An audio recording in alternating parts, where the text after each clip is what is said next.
Pourquoi est-ce que je suis là? Parce que je cherche quelque chose.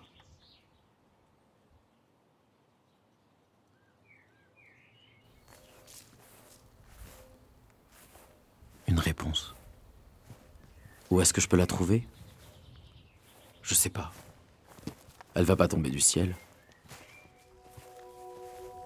Enfin, pourquoi pas? Elle pourrait. Et c'est d'ailleurs pour ça que je suis ici. Pourquoi ici et pas autre part? Bon, j'avoue, de ce lieu émane quelque chose.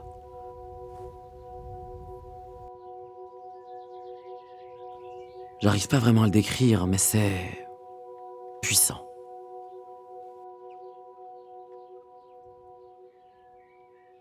Comment je suis arrivé là? Reprenons depuis le début.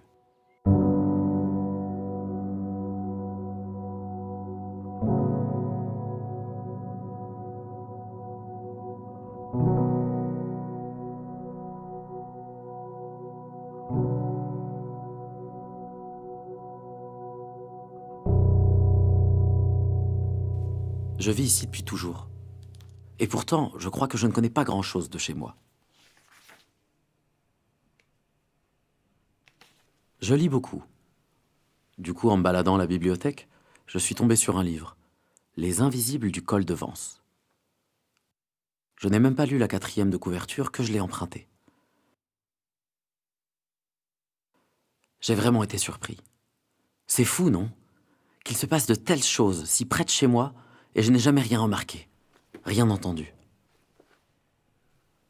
Est-ce réel? Quand je regarde sur le web, il y a beaucoup de témoignages à ce sujet. Mais ce livre, c'est de la fiction ou bien une histoire vraie? On ne connaît pas l'auteur. Tout ce que l'on a, ce sont les initiales. I, C, D, V. Je décide donc de contacter ces mystérieuses personnes, et quelqu'un a bien voulu me répondre.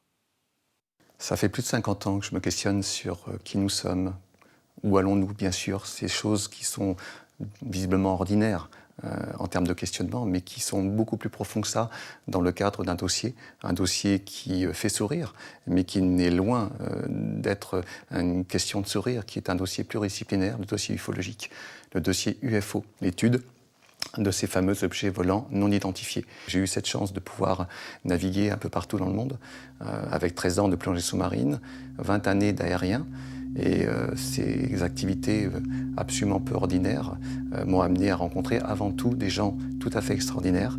Cette écriture m'a amené à rencontrer un groupe. Ce groupe, Les Invisibles du col de Vence, un groupe qui investigue le plateau depuis les années 90.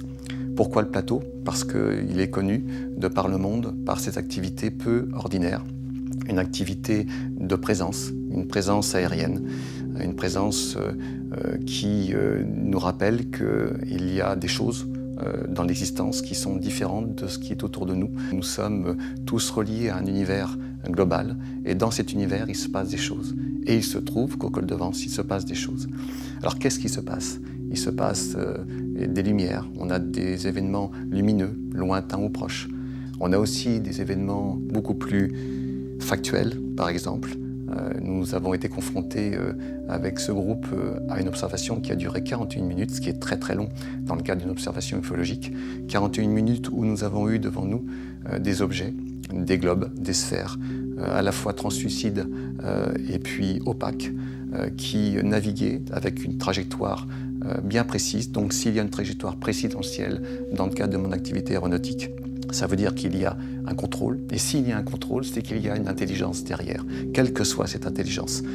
Mais ça peut être aussi des plateformes. L'année dernière, par exemple, nous avons eu la chance, sur une année entière, d'être survolés par une douzaine de plateformes qui sont, en fin de compte, des structures géométriques avec 2 phares puissants de chaque côté. Soit c'est terrestre et non connu, soit c'est extérieur et c'est encore plus intéressant, bien évidemment. Ce questionnement nous amène non seulement à être soudés tous en tant qu'humains, nous faisons partie, fin de compte, de cet environnement, du col, comme lui fait partie de nous. Nous avons une connivence, nous avons quelque chose qui nous permet peut-être de détenir la clé de nos questionnements à travers ce côté humain que nous avons tous ensemble.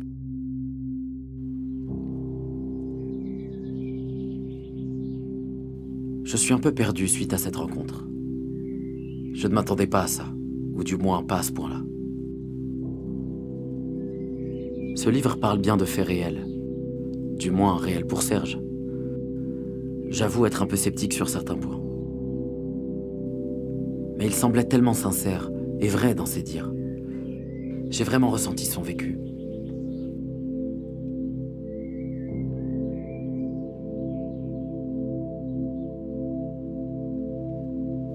Je me demande ce qui a amené ces personnes à admettre l'existence de vie extraterrestre. Admettons que ce soit réel.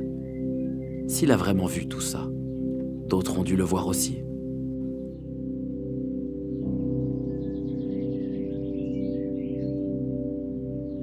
Il faut que je voie ça de mes propres yeux. Ici, nous sommes donc sur les hauteurs de Vence, sur le plateau de Saint-Barnabé, et plus spécifiquement donc autour de cette accumulation de rochers qu'on appelle le village des idoles. Accumulation qui donne lieu à beaucoup d'hypothèses, de savoir si c'est uniquement lié à l'érosion ou est-ce que ces rochers ont été sculptés par éventuellement des entités extérieures à notre système solaire, comme beaucoup s'accordent à le dire. Voilà. Donc on se réunit ici beaucoup avec les Vensois la nuit pour regarder les étoiles, puisqu'il n'y a pas de pollution lumineuse. Et à cette occasion, voilà, je ne sais pas si c'est les breuvages ou autres qui nous aident à voir des choses insolites, mais on arrive à avoir beaucoup d'illusions et à s'imaginer qu'on est peut-être regardé, pour ne pas dire espionné, par des entités autres. Voilà, après, il se passe beaucoup de phénomènes étranges ici. Personnellement, je pense que c'est plutôt l'illusion qu'on s'en fait et puis l'envie de réenchanter le monde et de ne pas avoir des choses tout le temps rationnelles. Voilà, mais bon, notre esprit scientifique aujourd'hui et rationnel nous inspire plutôt de dire qu'on est bien dans la nature et que déjà ça nous suffit et qu'il n'y a pas besoin d'explications extérieures pour apprécier ce lieu.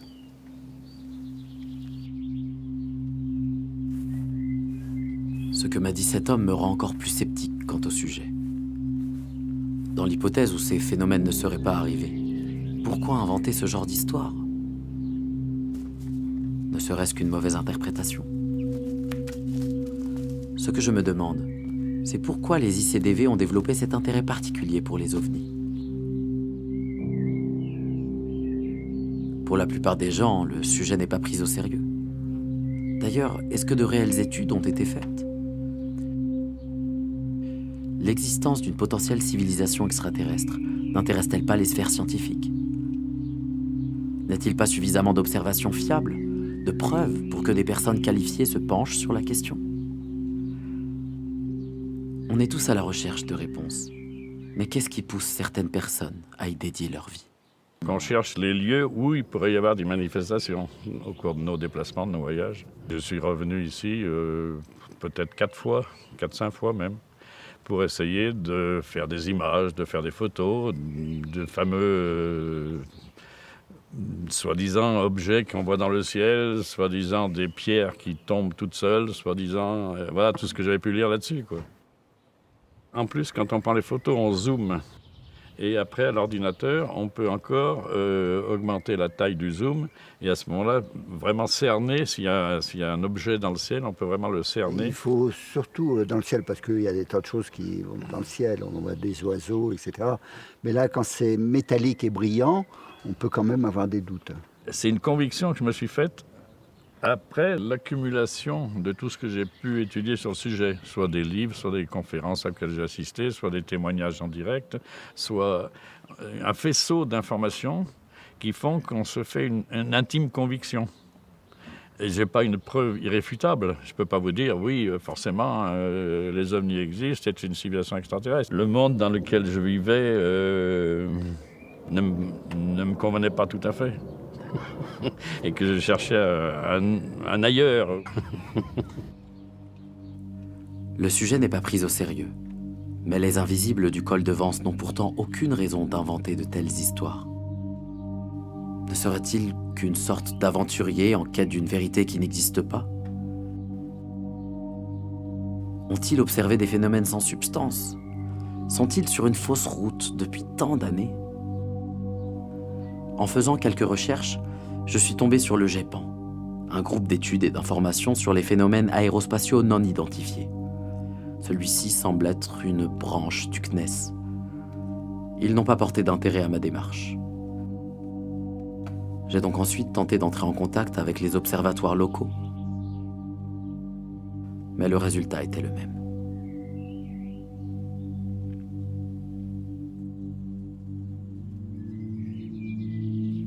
Malgré toutes ces portes qui se ferment, malgré la facilité qui consiste à ne pas vouloir s'interroger sur ce qui paraît évident,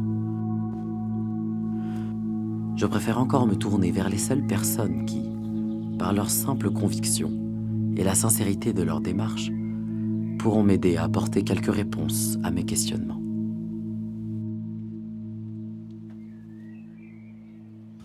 Voilà, je voudrais juste faire part d'un ressenti, d'une expérience que j'ai eue donc, ici au col de Vence. Ça s'est passé il y a quelques années déjà, je ne sais plus exactement, mais on va dire 4-5 ans. J'étais avec un ami et donc c'était la soirée, donc il faisait déjà bien noir. Et d'un coup, on voit au loin, on voit un espèce de triangle qui survole le Chéron. Et donc ça c'est un truc franchement qui m'a un peu bouleversé parce que c'est pas quelque chose de commun. Et ça ne faisait aucun bruit surtout. Donc ça fait revenir au col de Vence pour savoir s'il y a d'autres trucs qui peuvent se passer. Bon, tellement de choses à dire sur le col de Vence. J'ai eu ma première expérience il y a 2 ans et demi, 3 ans. Et donc tout de suite après, c'est devenu une addiction surtout. Et donc oui, j'ai eu pas mal d'apparitions dans le ciel. J'ai eu pas mal de jets de pierre aussi. Donc c'est quand même des choses très bizarres. Et puis ça a été vraiment pour moi, le col de Vence a été ce qui a guidé tout depuis 3 ans, qui guide toute ma vie sur le col de Vence. Mais moi, j'ai connu le col de Vence assez tard, puisque j'étais en 6e lorsque j'ai pris le virus, il y a bien longtemps. Et là, je suis tombé sur la bibliothèque de l'école sur un livre qui s'appelait « Lueur sur les soucoupes volantes ». Et chaque jour, il y avait des atterrissages, des apparitions de petits bonshommes, etc.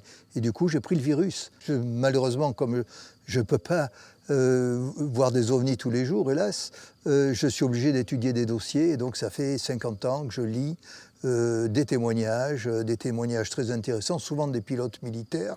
Depuis, j'essaye de venir au col pour essayer, enfin, de voir mes apparitions personnelles. Et donc, c'est une recherche qui, pour l'instant, est constante et un peu infructueuse, je dois l'avouer. Mais ça va venir. Effectivement, il faut persévérer. Et là, c'est le maître mot, tu vois, Lucas, d'expérience qui semble être une expérience de groupe, mais qui est avant tout une expérience personnelle. Chaque fait relaté que tu as eu là, ce sont des événements qui sont devenus un genre de facteur de changement pour chacun. En fin de compte, ici sur le plateau, moi ça fait 15 ans que je le parcours, d'autres dans l'équipe ça fait près de 25 ans. Eh bien, entre les phénomènes aériens et les phénomènes dits plus proches de proximité, on a affaire à quelque chose assurément.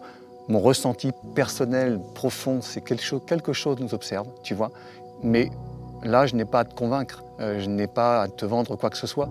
Tu dois, toi, te faire ta propre idée, avec ta propre expérience.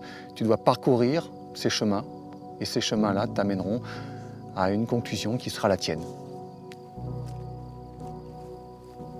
Pourquoi est-ce que je suis là? Quelle est la vérité? Où est-ce que je peux la trouver? Finalement, il existe autant de réponses à ces questions que d'individus qui se les posent.